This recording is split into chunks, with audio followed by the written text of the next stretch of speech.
So can you confirm that it's live? Yeah, it is. All right, great. All right, I think it's starting now. All right, so hi everyone. Um, Welcome to Productized podcast. My name is Andre Marquet. I'm one of the co-founders of Productized, and I'll be your host today. For the past few years, we've been doing a series of interviews with product innovators that have been able to beat the ceiling and become successful makers, entrepreneurs, agents of change. And our mission is to inspire, connect, and empower more people to get into product roles. And our guest today is Carey Jenkins.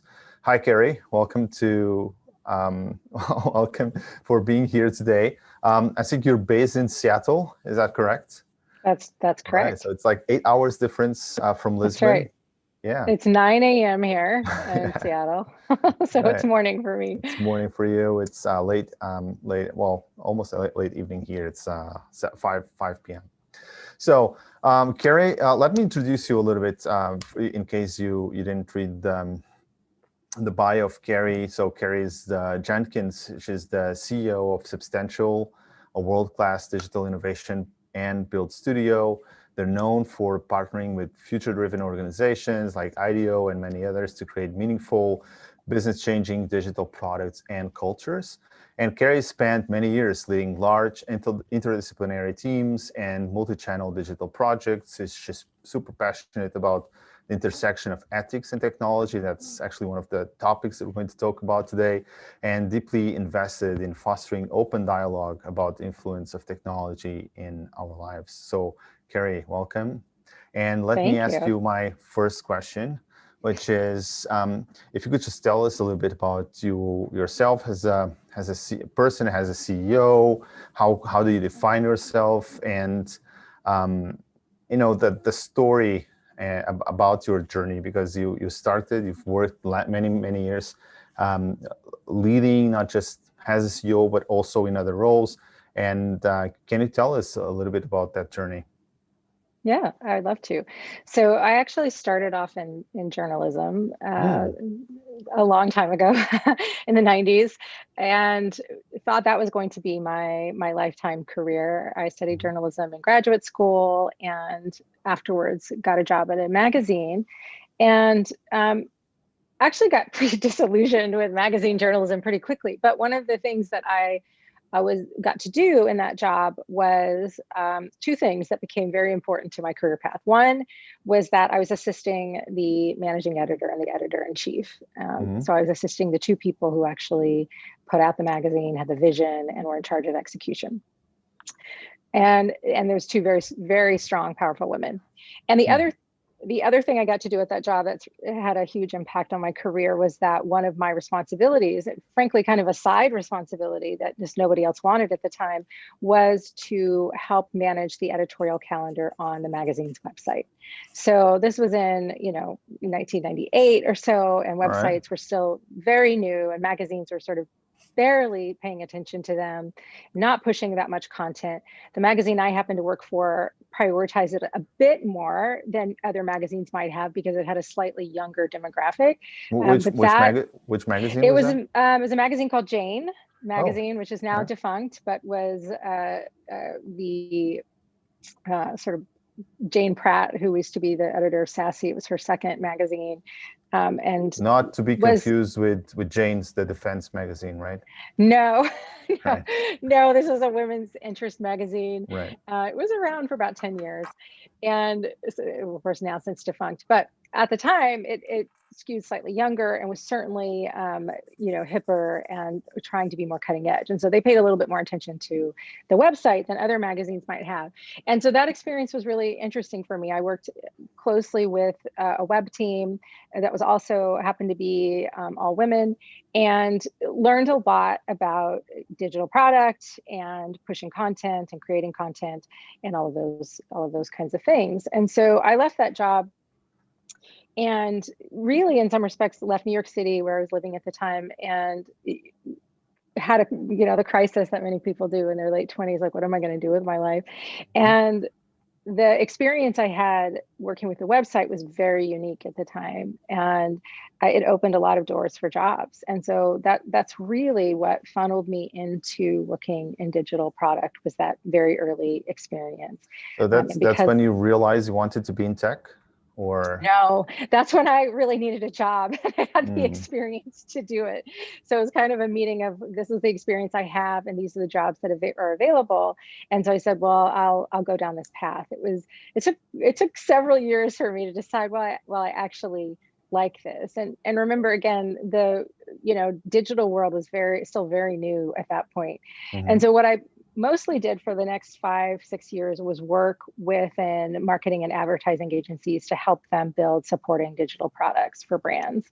I did that both within companies, both digital companies, and in more typical agencies, and also went out on my own as an independent consultant and did that for several years before I ended up getting recruited out to Seattle to be a mhm, digital product manager and project manager. And so that's why I came out to Seattle. That was about 14 now years ago. mhm. And it wasn't until I really got deeper into product, and particularly the move to Seattle, which was a much more sophisticated product culture than I had been in previously, that Right. I really Why is that? started. Is it because, Microsoft is around, Amazon is around? Is it because it's the tech hub? What do you mean? Yeah, I think it's fair to say. I mean, West Coast product styles is really Mm, specific, and Seattle was a real technology hub because of Microsoft and Amazon. And so it was I was coming from, New Orleans at that point, mhm, and so I was coming from a much smaller market and, an environment that was much less, entrenched right. in digital product development than we were in Seattle. And so that was probably when I really started to appreciate the challenges and the growth and learning potential.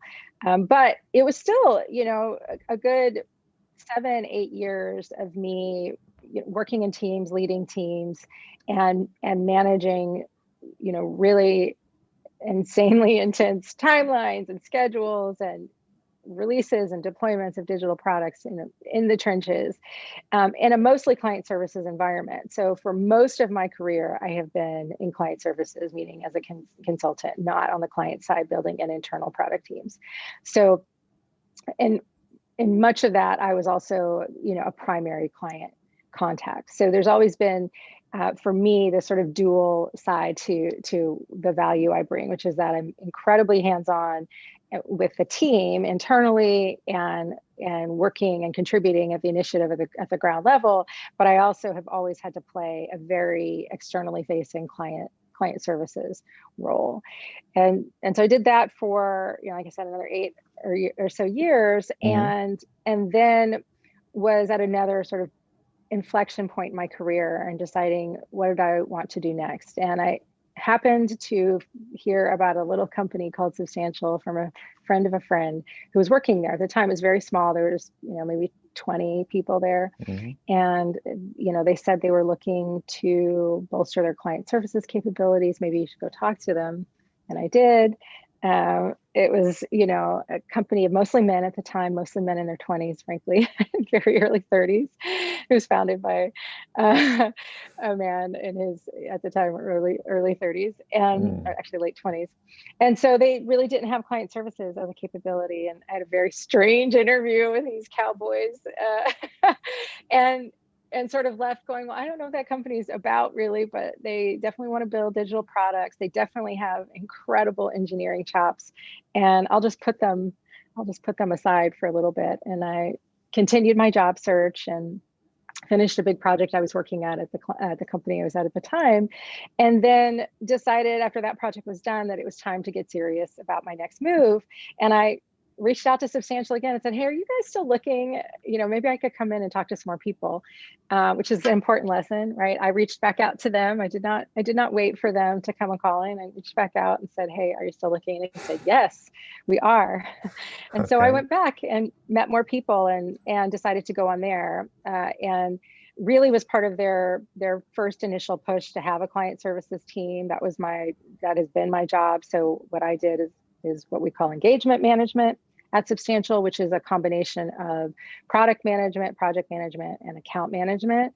And because can you tell us a little bit about that? Yeah. What is engagement management? And well, it'd probably be helpful in case it wasn't clear about Substantial. So what Substantial does is work with companies, startups, enterprises, foundations, to help them strategize, create, conceptualize, build, and deploy, and then many times sustain their digital innovation projects.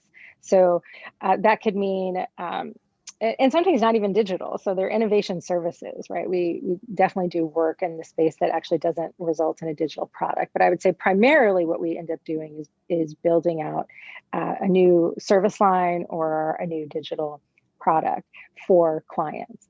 And what that means is that we're usually in somewhat working with maybe an existing team that they have, or we are their entire product team during the lifetime of the engagement. So you can imagine in a situation like that, an engagement manager has to wear a lot of hats. It's both a contribution role, like you might see as a product manager in a client-side company, right? It's also a project manager because there's lots of coordination, right, and collaboration that has to happen in that environment. And then of course there's an account management perspective because it's a client services role, right? We are working in service and in partnership with the company or client that we are working with. So it's a really impactful role, and it's a really challenging role. So you actually have the role defined as engagement manager, yes, right? Okay. We do, because you can imagine that some of the companies we work with, they might have a product manager on their side, and it might be confusing to like, well, I don't understand what role you play. Other companies we work with don't have a product manager. They don't even know really how that might work. If this is their first product they're building, either because they're a startup or because digital products are not their core part of their business, they might not even understand what the product manager role does. So it's important for us to have a role and a person capable of wearing a lot of different hats and helping fill in the gaps, right, in the engagement. And you know, the people who work in that role, many of them are like me, come from a product management background. So we have a lot of product experience, but I would say it's a challenging role that actually you play a lot of hats. You might be problem solving in the technology space or helping to problem solve in the design space, and the next minute you're ordering lunch for 3 teams and coordinating it across time zones. Like it's a very humble but powerful position, as I think many product management positions are. And that's really, that was the background I came from, and Substantial did it in a really uniquely refreshing way, incredibly transparent and honest, building really, really healthy relationships with the clients, where there wasn't a lot of subterfuge. There wasn't a lot of like duck paddling underneath the water while you try to stay really smooth. It's sort of built a cohesive team with the client and partner, and we don't disappear, right? Like the traditional agencies and even some of the digital agencies I've worked with, there was a model of, you present a lot of pretty pictures and then you disappear for a while from the client. When you come back, you show them all the great work you've done, and then there's tons of feedback, and maybe you've done what they've wanted, or maybe you haven't come even close, and there's a ton of waste in that kind of situation. So I really appreciated that Substantial handled that really differently. What do you love about the role? What do you love about the job? Well, the interesting thing is, that role is what led me to the leadership position. So I went from being an engagement manager to director of client services, and then vice president of client services. And once I got into a leadership position, I was leading both the delivery aspect of what we do at Substantial, but also the business development aspect of what we do at Substantial. And that was a really, really powerful learning experience, right? Because I was both on the front end, as we might say, helping to shape the kind of work that we would do, and helping to shape the relationships of the clients and partners we bring on, and prioritize those. And then on the other end, figuring out how we're going to execute on it, how we're going to be successful, and learning from the moments when we're not as successful as we want to be. And that experience specifically led to me becoming CEO, because getting into business development was not something I'd ever really done in my career. It was incredibly new, very challenging. And and scary.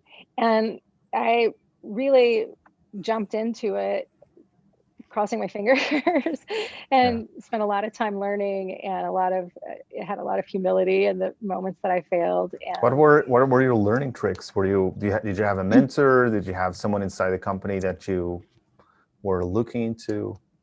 well, it's an interesting question. So what's really interesting about Substantial is that from honestly the moment I came in, I've been one of the most senior client services people at the company, and the most senior woman at the company.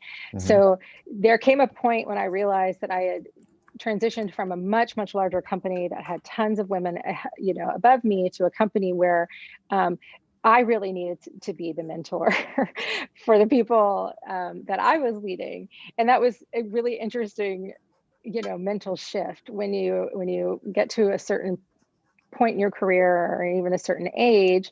And at some of these smaller companies, people I'm sure experience this a lot at startups, where you realize, no, you're the mentor. Right. So what I did do is get an executive coach, and coaching is a benefit that Substantial released several years ago to everyone. And so I had a coach, an external coach. An external coach. And I took full advantage of that benefit. And that was a huge help on the road to both even thinking I could take on the CEO role, and certainly the transition to being CEO. And now I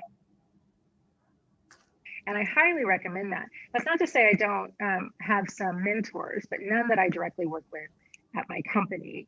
That said, I work with amazing people that I learn from all the time. So I might not describe it as a typical mentor-mentee relationship, but I learned from all of the leaders at my company, and frankly, all of the people who work at my company every day. Truly, I do. And it's one of the reasons that I've been at Substantial as long as I have, and wanted to be CEO, because it's an insanely rich learning environment. And that's true from every single level of the company. So I never want for learning and growth in my current environment, even though I wouldn't say I have a typical mentor in my life. All right. So I think we're kind of having some sound issues. I'm just going to ask you if you can just check your microphone, if it's still using your AirPods or anything else, because we were listening to you really, really well, and suddenly that we find that the settings might have changed, but maybe not. Yeah. Can you still hear me? We can hear you, not so well, but we just lost you for maybe the last 30 seconds, but that was just it. No earphones? Not so good, not yet. Maybe can you try using the Mac mic, the computer microphone instead? Yeah. Better now? Can you test it out? Can you hear me? We can hear you so much better now. Perfect. Okay. Thank you. Great. So let's just keep it. All right. So I think we didn't actually lost your audio. We just didn't hear you so well. So I don't think we need to repeat what you said, because most people got it. And the whole executive coach was so important, right? And we might take it from there.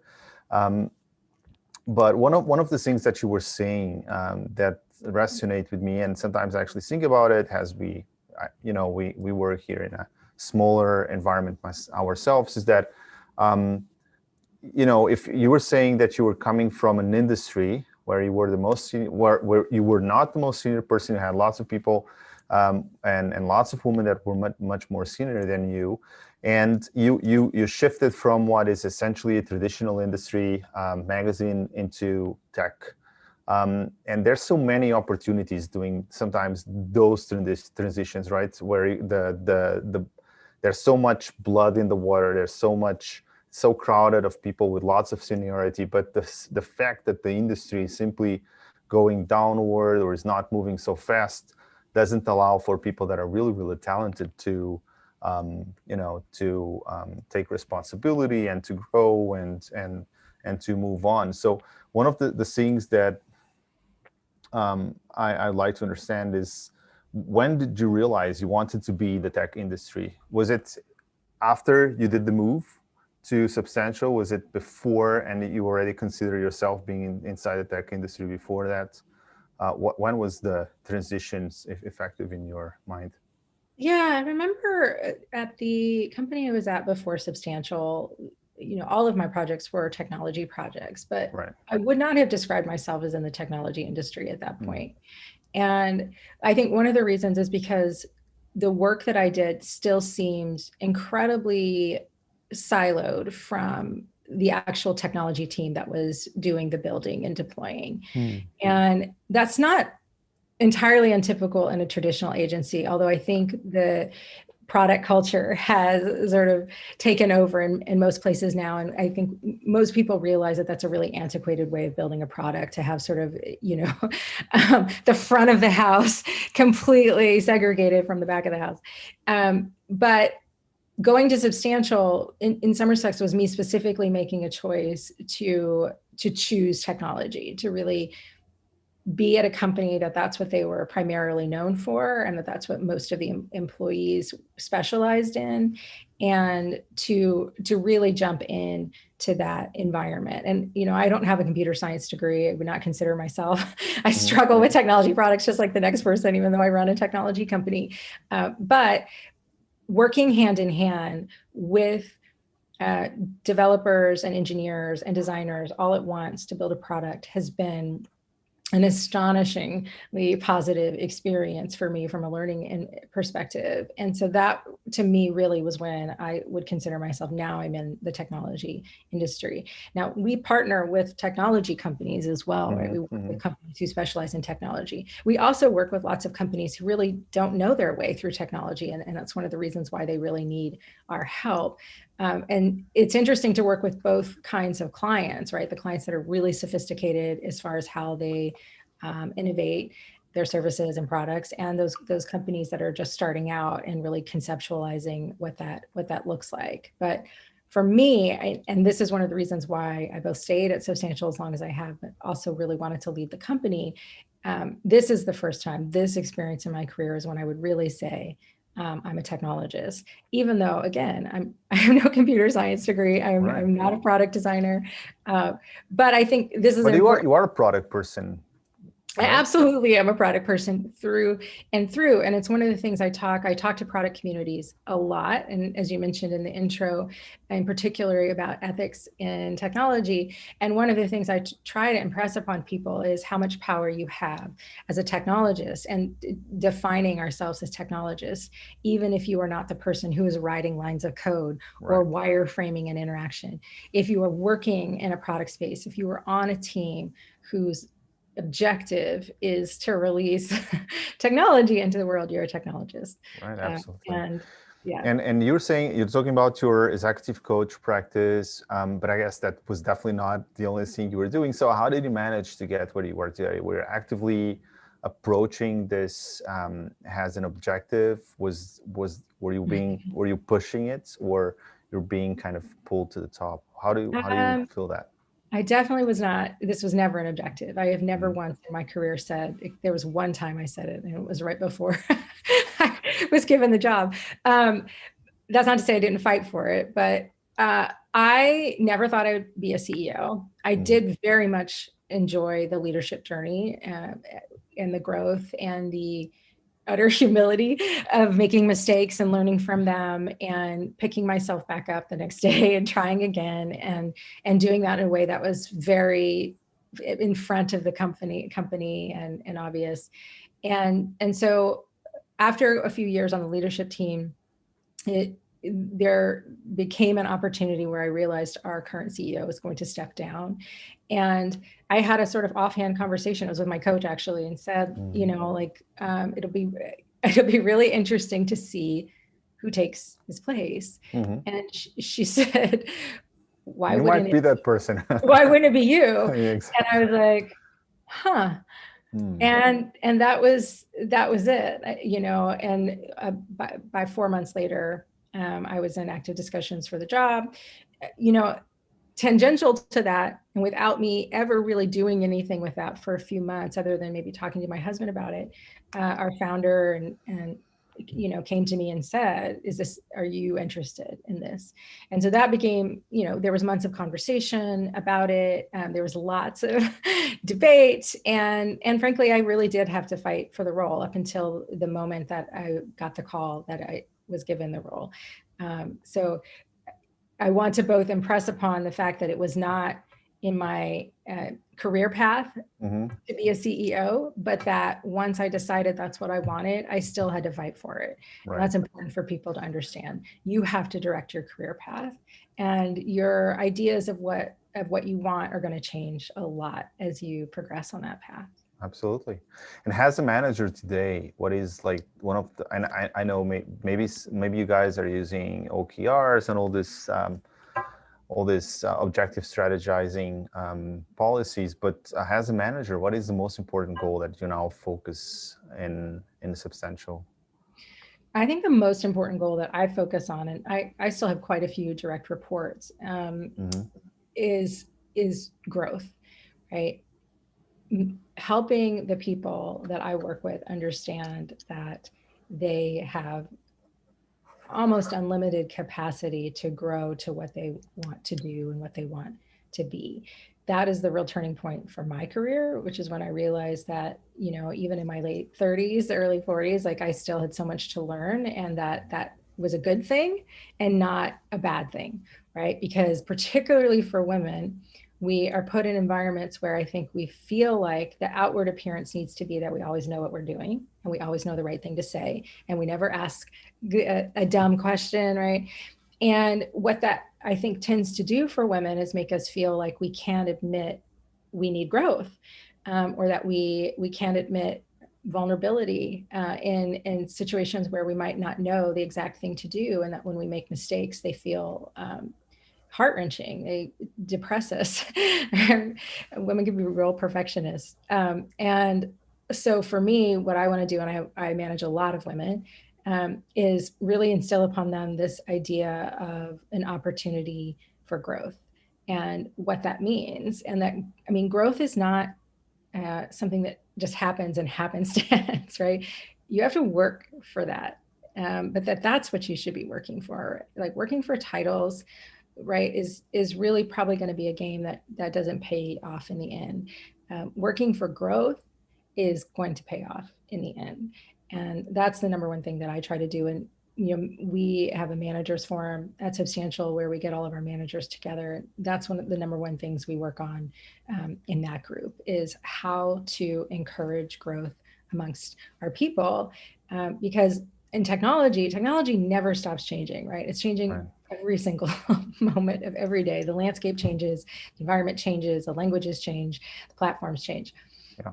To be a technologist, you have to be ready for those changes no matter what. It doesn't matter how good you were yesterday at deploying something or designing something. You're going to have a whole new set of challenges today. And so if you can't come at that with the humility and the willingness to be wrong, to make mistakes, and the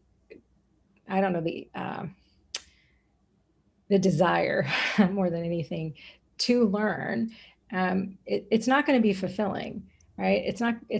You probably won't grow. There's all of the things that it could do to your career path, but more than that, it's not going to feel good. Your world is not going to feel good.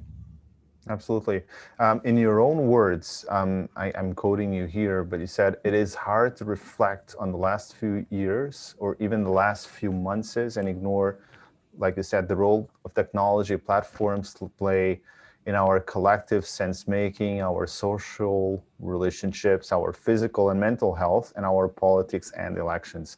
So how and why did you become passionate about this intersection of ethics, technology? What was the trigger point, and taking stock from what you just said? Yeah, well, interestingly enough, I said that probably 7 or 8 months ago.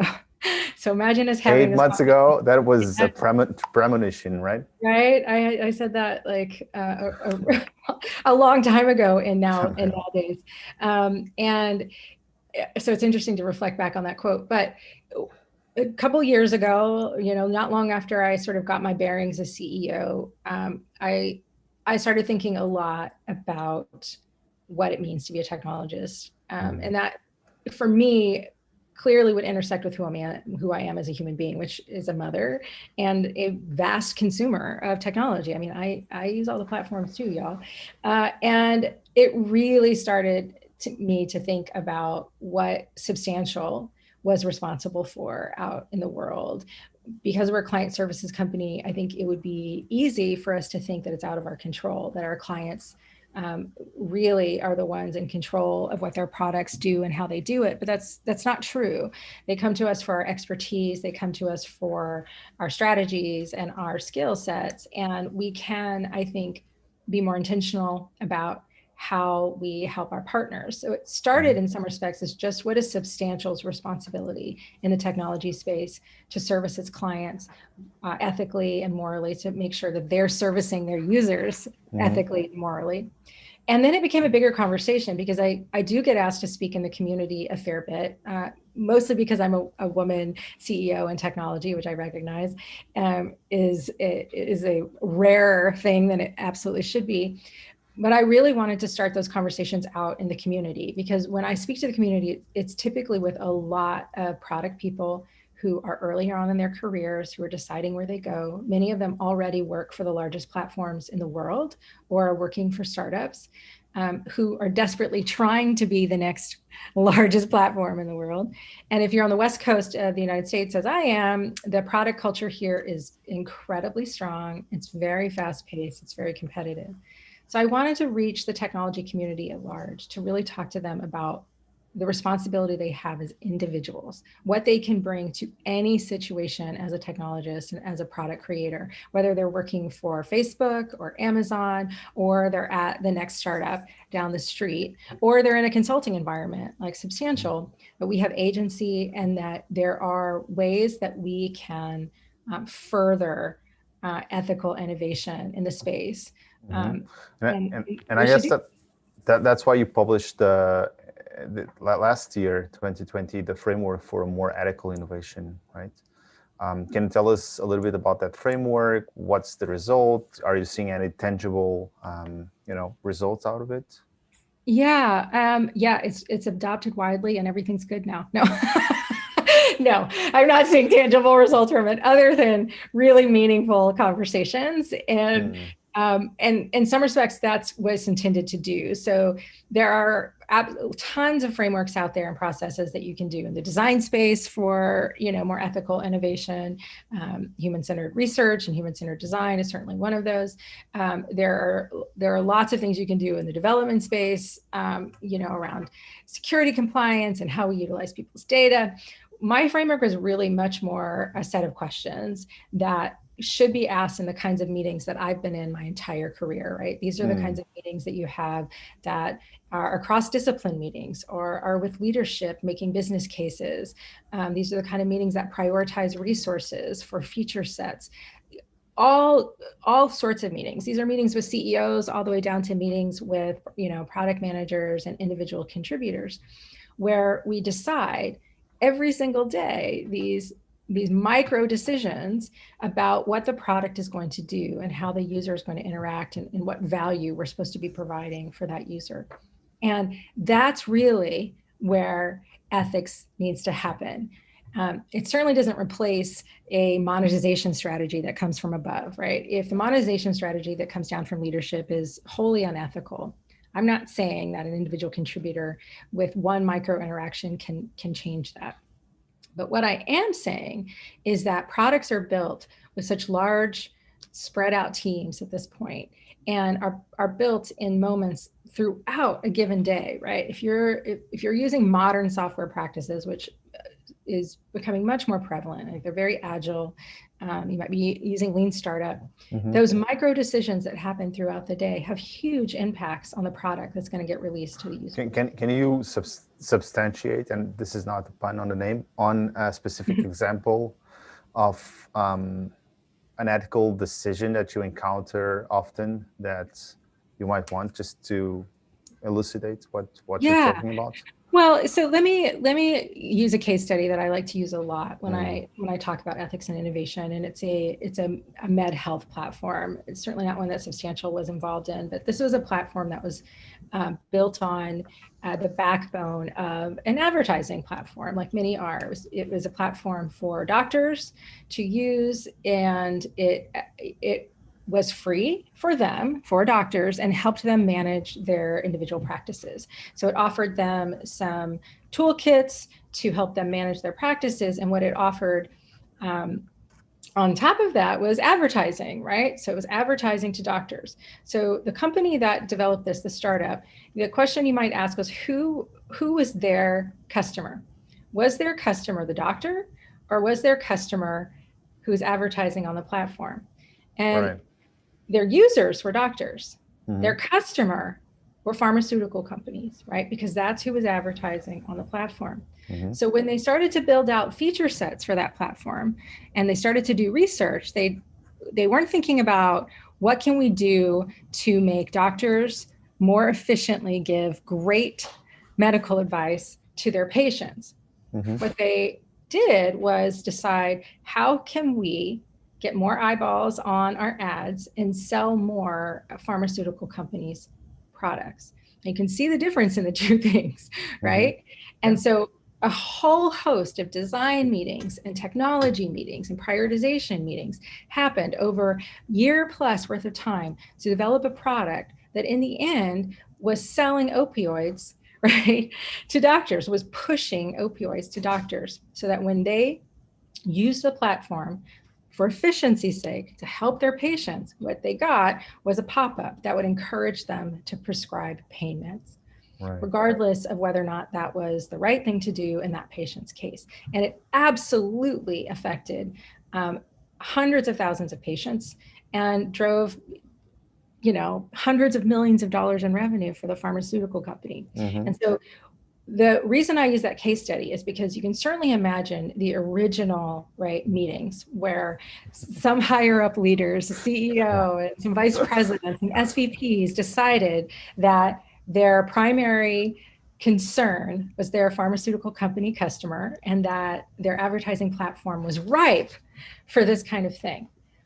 But what I'm thinking about are the hundreds to thousands of product creators that worked on that over a year and a half, who did the research, because they actually did research, user research, about whether or not this would make people prescribe more pain meds and whether or not that would increase addiction, right? They did all of that. They used design principles that we would hold dear, right? They used the evil side of the force. Right? They used data principles and data security, and they served their users. It's just nobody stopped to say, do we have the right users in this case? And you can imagine the fallout from that. So that's why I try to talk about the individual responsibility we have. And the framework is really around those questions. These are questions that anyone should be able to ask in any meeting. And if there isn't an answer, or the answer gives you pause. So I'm actually scrolling here through your, the framework, and some of the questions, let's just maybe go through a couple of them. Well, maybe here, syncing in systems. I don't know. Do you have a favorite section? I think the think in systems one is a really good one. I mean, there's 5 major sort of themes of this, which is the first one is to lead from why, which is about why is this product important and what is the value that you're bringing, right?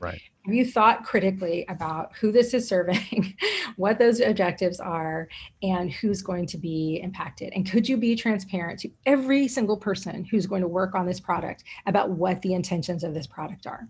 And in the med health question, I don't know if they were completely transparent. Maybe they were, and hundreds to thousands of people decided to still work on it, or maybe they weren't. The other big theme is change the way your company or your product team operates, the operating system. So if all of the decisions are being made top down, for instance, that can be a ripe environment for ethical trade-offs, because the people lower down from those decisions don't understand why they're being made, and they become order takers, right? They don't become individual thinkers about what is the best way to serve an objective. Are you incentivizing based on success metrics that have nothing to do with the quality of the product? For instance, are you just incentivizing on speed to market, or just incentivizing on eyeballs, right? These are the kinds of things that can also encourage trade-offs that can cross ethical boundaries. The third one is to reduce blind spots. And this one is really about diversity in your team. And we've heard a lot about diversity over the last few years, and particularly over the last year. But I cannot express enough that if you take all of the moral and ethical reasons why diversity is important for our society, I can assure you, you will build a better product if you have a more diverse team working on it, because more diverse points of view are much more likely to have richer ethical discussions, right? Because ethics is a practice, right? It's not black or white. And so you have to have these discussions, you have to practice them often. And if you're able to do that with a healthy, psychologically safe, diverse team that has lots of different points of view, you're going to have a much more meaningful discussion than if you had a very homogenous team that's experienced mostly the same things, right? Which is what we get a lot on the West Coast. Well, how would you describe Substantial as an inclusive workspace? And, you know, just to quantify that, how many people older than, I don't know, 50 or 60 do you have in your team? It's a great question. And over 50, maybe one, over 40, maybe seven, of which I've been one for quite a while. We are a work in progress and are failing in many respects, like many companies, particularly on the West Coast. It's a very homogenous environment in the technology space, and we're failing at it, frankly. It's been something we've been working on with true like resources and budget for going on our second year. We started in 2019 and gone through 2020, which is obviously an odd year for the world, and are continuing this year with even more focus on it. And we still, and you know, I have a fairly diverse executive team that I'm really proud of. I'm a female CEO. We are still majority white at the company. To a degree that I think is not healthy, nor does it depict our regional diversity. So I wish I could say this was easy or that I had the answers. I don't, but it is worth the work, and I can tell you that because we even have clients at this point who, particularly if they are working on products that have a large effect on vulnerable populations or really diverse populations, they want a representative team, and good for them for demanding it, right? And so regardless of whether we had decided to work on it or not, I can tell you there's going to come a point where it's not an option, right? People want to see a team that reflects society at large, building the products that are going to serve society at large. And that's a fair want.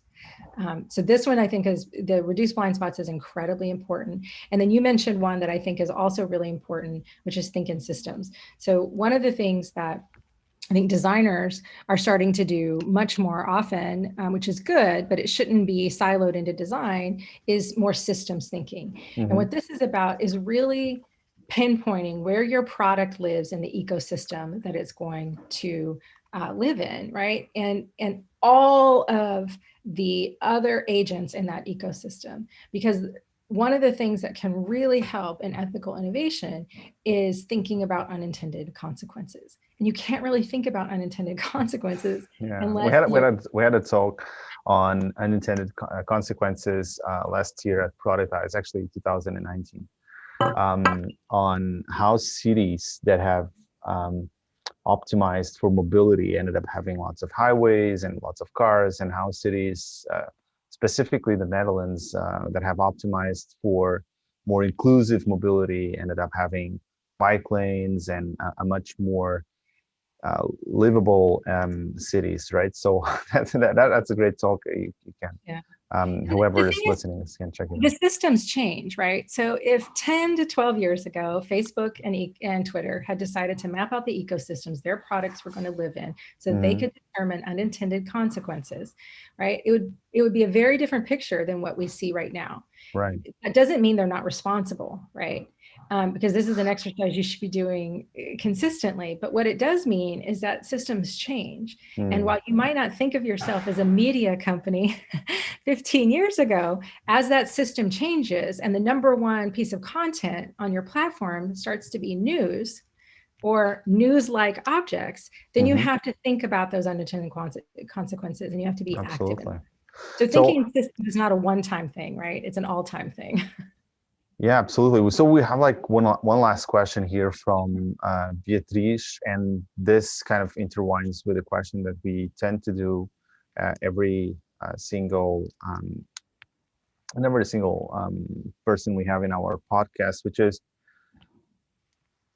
is there, any advice that you want to give someone that wants to start in the tech industry? And the question from Beatrice specifically is, what is your 10-year goal when you were 24, right? And you kind of covered that through the interview, but I guess you didn't think you wanted to be in the tech, you didn't think you wanted to be a CEO, but still, if you are 24, and I actually happen to know Beatrice, she's, I don't know, 24, 25, middle 20s, and she's a product manager at a fairly successful tech company here in actually in London.